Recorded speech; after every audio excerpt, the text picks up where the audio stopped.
Marketing trends can change suddenly. Your marketing strategy should change with it.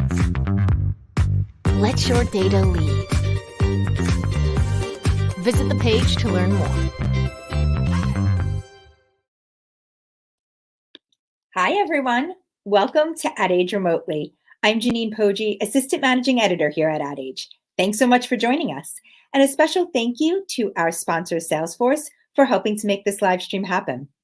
It's certainly been a tough year and a half for the travel industry as COVID-19 drastically altered the way people travel, and it's left airlines, hotels, and other companies scrambling to navigate vaccine requirements and mask mandates. But the summer months saw an uptick in leisure travel, and over the past few weeks, we've seen a trickling back of business travel. Joining me today to discuss what this all means for the holiday season is Christine Maguire, General Manager and VP of Global Business Media Business at TripAdvisor. Hi, Christine. Hi, Janine. How are you? I'm good. Thank you so much for joining us. Thank you for having me. I'm thrilled to be here, especially since I'm in New York for Ad Week and there is a lot of buzz with everybody seeing each other again. So great to be here and talk to you. Thanks. And thank you so much for joining us. And what's the buzz been like at Advertising Week? What have you sort of seen on the ground, speaking of business travel, returning to in-person events? What did you see this week, at Hudson Yards and elsewhere? Yeah, I was actually interested to see what the attendance was going to be like because we've had different travel conferences where they were heavily attended, like some of the destination conferences like Esto had 1,000 people in LA. And then there was other ones that were really small and intimate.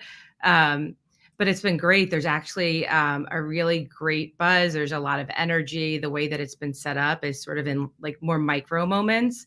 It's great to see my team. It's great to see clients. It's great to see old colleagues. And I think one of the themes with business travel and being back socializing professionally is that people want to take the moments whenever there is a conference like that and there's an aggregate of people and themes to maximize the time with each other and make sure that they have the balance of what they've created in their life personally, working from home, and then obviously, professionally. So interesting dynamic. I actually think that conferences and trade events and things like that actually have a much faster recovery curve because there's a willingness to go and get out there. Versus the one-on-one meetings where you're going to hop on a flight for 24 hours to go to a client dinner or something like that and come back. Well, yeah, I think there was a level of inefficiency in that. If you even think about going to agencies and by the time you get up to a conference room and then have some chatter after the meeting, you're talking, 2 hours with travel time. I think everybody in their day-to-day has just become way more efficient with Zooms to really make sure that they're maximizing whatever outcomes they're trying to drive to. But then that, in-person rapport, you just can't replace. So I do think client entertaining and concerts and dinners and things like that still are very much prevalent coming back now in Q4. But I do think from a pure sort of business and, presentation form kind of meeting, it's definitely going to continue to be virtual. So for those of you watching at home, if you like what we're doing here on Ad Age Remotely, please remember to like, share, or retweet this post. And if you have any questions or comments during this program, please feel free to leave them on our social channels. We'll try to answer them during the conversation. So I really want to set the stage, Christine. Can you kind of give us a lay of the land of what you've seen over the past couple of weeks, maybe the past month, as it relates to travel, especially as we head into the all-important holiday travel season? What consumer trends have really emerged? Yeah, it's interesting, even taking a step back, the travel industry was rocked hard, as you can imagine, and in a way that it never has before. And government restrictions and vaccine and mask mandates have made it really, really challenging. But what we found is, a resurgence in a big way, especially now that the vaccinations have been more broadly distributed and rates are up, thankfully. Last month, we actually saw that 47% of Americans traveled in the US, which was the highest registered travel rate since January of 2020 pre-pandemic. So there's absolutely, a resurgence to get back. Hotels are still the leading accommodation. And 62% of personal trips involved a hotel. Occupancy rates are almost back to 2019 levels, especially the fact that we don't have international back. That is a massive win for the industry. And I think an accelerated trend of what we would actually see when we compound that with international. Another trend is, safety isn't going away. That's become paramount for our consumers and the businesses that we serve. We have a two-sided marketplace with travelers and businesses, and we launched a feature called Travel Safe, where businesses can really, help educate consumers on the kind of protocols that they've put in place. Since we launched that last year, we've had 200,000 businesses sign up, and we've actually seen a 3 times recovery rate for the businesses that signed up, because that's what consumers care about. They want to make sure that when they do travel and they are going to restaurants, experiences, hotels, that there's a level of confidence in the safety protocols that they're putting in place. So, there's a lot of things that have emerged that I don't believe are going away. I do think that there's going to be more and more confidence and trust in the travel process, but really exciting time to actually take advantage of those things and make sure that, we can get people back out there experiencing memorable times with their family, friends, and colleagues. So what does this all mean for how TripAdvisor is, approaching marketing during the holiday season? Yeah, it's so interesting. I think, there's an orientation, obviously, around family and friends for the holidays. In the last year was challenging. The rates of what we would normally see in, the Thanksgiving holiday in the U.S. and Christmas and whatnot in December was way down last year. But this year, the traffic and the sort of inspiration and discovery on the site for new experiences, for actually, gifting travel. So there's 38 million TripAdvisor users that are planning to actually purchase a trip for somebody with an average value of $1,100. So that's huge. I want one of those friends. I know. Have someone give me a trip. It shows the value in experiences, given what we've endured for the last 2 years versus physical things. The other trend, we don't know what the impact is going to be yet, but the U.S. is approaching approval for vaccination rates for kids from 5 to 11. So that would be huge to happen within the next month or two, to really make sure that families can, take their normal trips, go see, being in big groups again, go to that beach vacation that they normally did through the new year. So that's a trend that, we're staying really on top of, the U.S. Travel Board, and we work, with Capitol Hill to really make sure that we're on the cusp of, being able to leverage those moments and educate our consumers on, what they can do, how can they can do it, and then how they can use TripAdvisor to book those things. So what is the messaging this year? Are you focusing on families? Are you waiting until the vaccinations come in for that younger demographic, or what is sort of the tone this year then?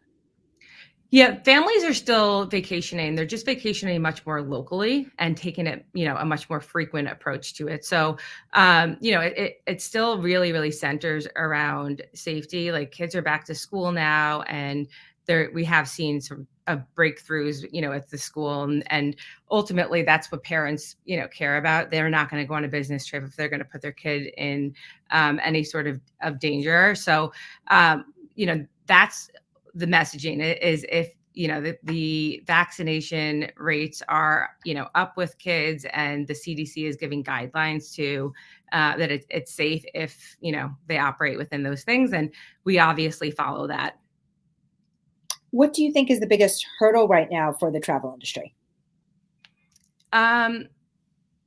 It's a good question. I think what COVID really did for the travel industry was um, realize how fragmented and disrupted that the industry ultimately needed to be, which was opportunistic within the crisis. We actually launched a subscription service called Plus, which really brings together multiple loyalty aspects of how you would travel. If you think about a hotel, if you think about an airline, there's fragmentation there where, we sort of bring all of that together. We have, a ton of restaurants, experiences, hotels on our platform, and value comes in multiple forms. We actually have seen millennials are the most frequent travelers and the most eager to spend the most on travel. So, we're really offering exclusivity, value, discounts on things like hotels, and then the ability to up your travel. Really, if it's not about monetary value, how do you create experiences that you couldn't get otherwise? So, a subscription product, we believe, is something that was nascent and missing within the travel marketplace, and is a huge opportunity as we reemerge from the pandemic. Yeah, I mean, loyalty programs overall across the marketplace, even outside of travel, have become increasingly important, especially as you look at things like the demise of the third-party cookies and making it more difficult to target and reach very specific consumers and utilize data in that way. Can you talk a little bit more about the subscription service in the way of driving loyalty and why, in particular, right now, that's important?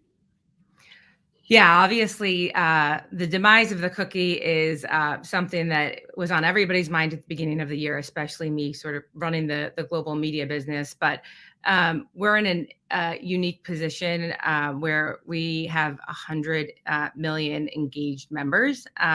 So we have 500 million users on the site, of which, a fifth of them are members and engage in different ways, come back more frequently.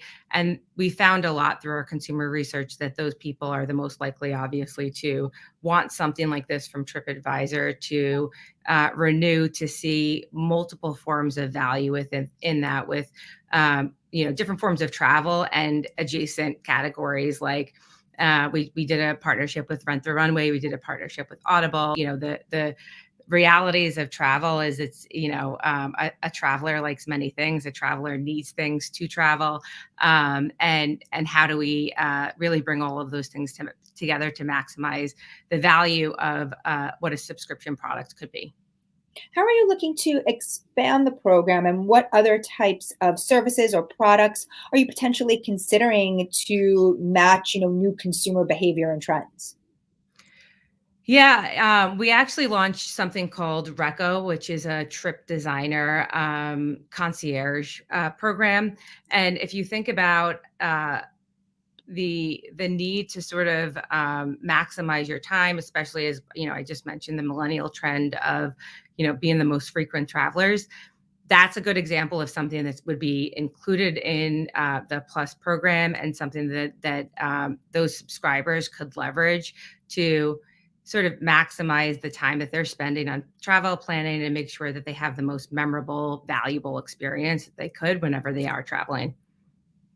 I want to talk a little bit about the uptick and the surge in interest in retail media networks. But before we do, we have a quick message from our sponsor, Salesforce. Marketers don't need a crystal ball when they have real-time insights. Let your data lead. Visit the page to learn more.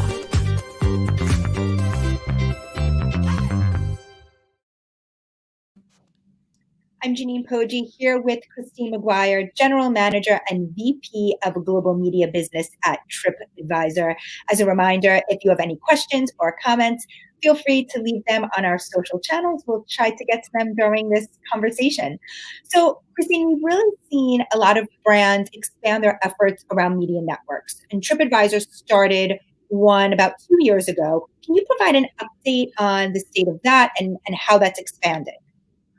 Yeah, absolutely. So I joined in 2019, about April, May of 2019. And, really joined to modernize the existing assets within the media business and then capitalize on those across new products and solutions, different categories beyond travel, and then through different transaction types. So, it wasn't something that was heavily invested in at TripAdvisor, but had mass opportunity when you think about a half a billion users a month, us being in 119 countries, 28 languages. There's just so much impact that we have on sort of booking decisions and overall gross, GDP that we saw a massive opportunity to launch those things and ultimately go out to market to make sure that agencies, brands had an ability to tap into the solutions that we were creating. The first year was great. I joined, and as you can imagine, built all of those things and then took them to market in early 2020, where we saw 25% growth in bookings in Q1 alone versus the prior year, which was the most the company had seen in quite some time for the media business. And then everything came sort of crawling down in mid-March, where the bookings, like everyone, canceled, paused. And, I think the biggest excitement within that quarter was really the key indicators that there is an appetite for the traveler, that audience, that valuable consumer, that we had built the right solutions, that there was appetite in market. But, as you can imagine, we had to pivot. We had to restructure, cut deeply to weather the storm of the pandemic.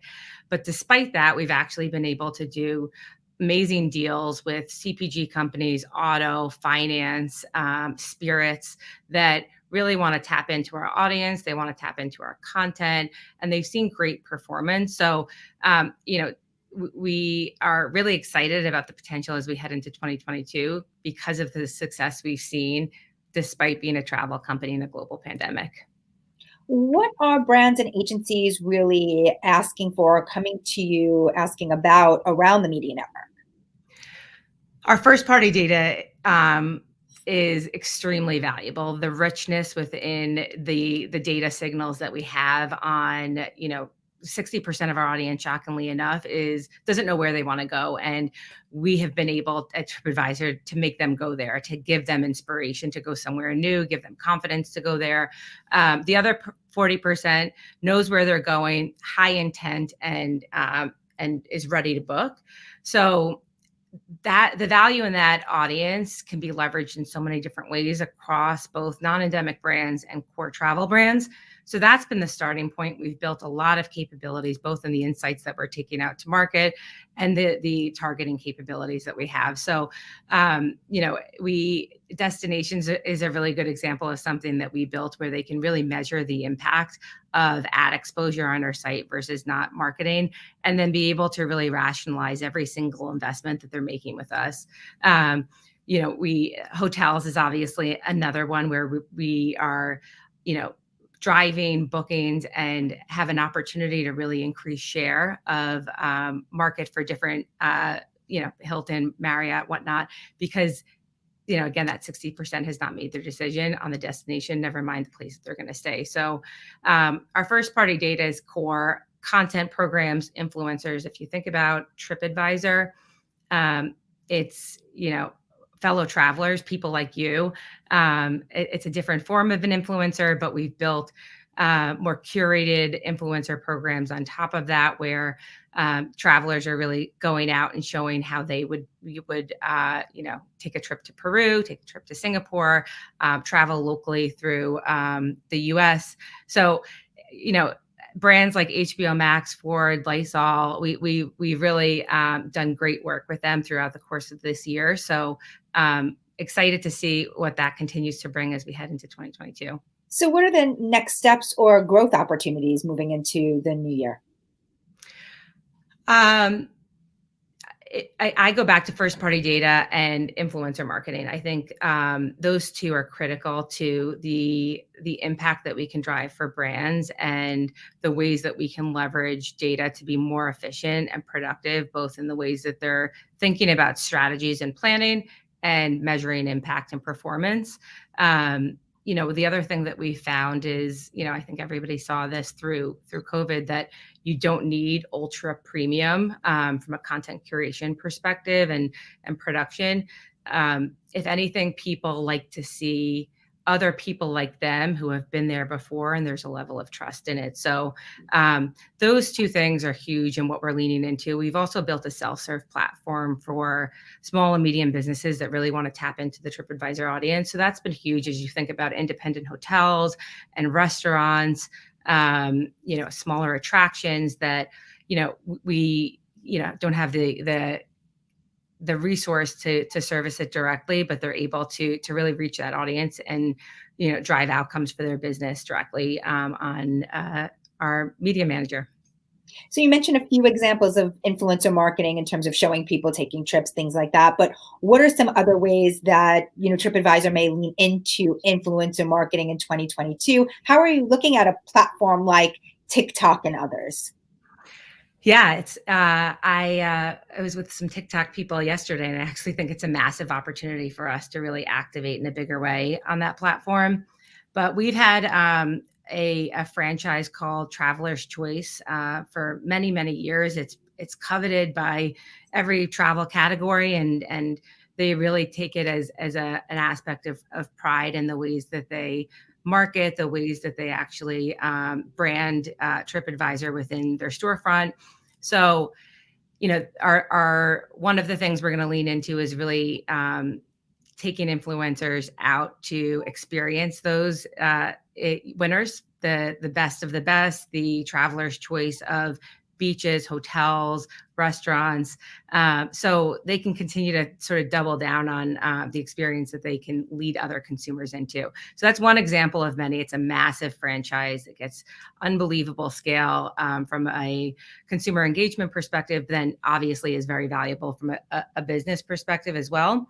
So those are the kind of things that we see as really valuable, and distribution across all social channels and our owned and operated channels as well.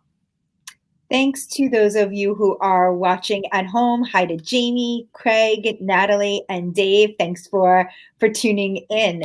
So, you're, as you said, in New York at Advertising Week. One of the things that you were speaking about on stage is purpose-driven marketing.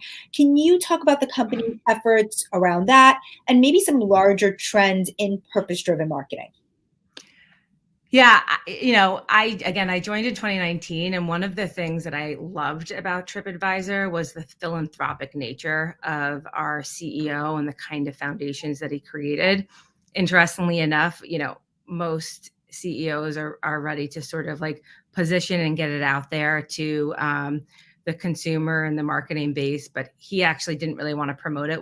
It was a work in progress for him to sort of promote the kind of work that we were doing that could ultimately do good for other businesses and travelers.